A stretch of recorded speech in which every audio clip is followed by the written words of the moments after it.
আমার ফুলের বাগানে সাদা ফুলের মেলা বসেছে। কত সুন্দর সাদা ফুল! সব সময় সাদা আমাকে একটু বেশিই টানে। আমি সাদা ফুলের খুব বেশি ভক্ত। যেখানেই পাই সেখান থেকে সংগ্রহ করার চেষ্টা করি। এটা আমার বন্ধুর বাসা থেকে আনা।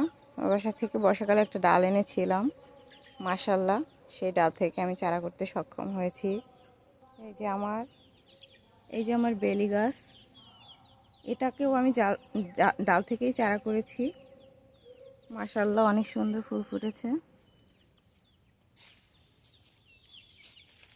এই যে আরেকটা টগর ফুল গাছ, এটাকেও আমি ডাল থেকে চারা করেছি।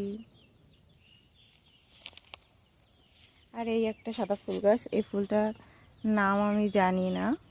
এটা ছেলের স্কুল থেকে বর্ষাকালে একটা ডাল এনেছিলাম। আসলে যারা চারা করতে পছন্দ করে, মানে আসলে বৃক্ষপ্রেমী, তারা এরকমই যেখানে যা পায় সেখান থেকেই ডাল ডুল ভেঙে নিয়ে এসে চারা করে নেয়। আর এই যে আমার ছোট্ট ফুলের বাগান। মাশাআল্লাহ, আলহামদুলিল্লাহ।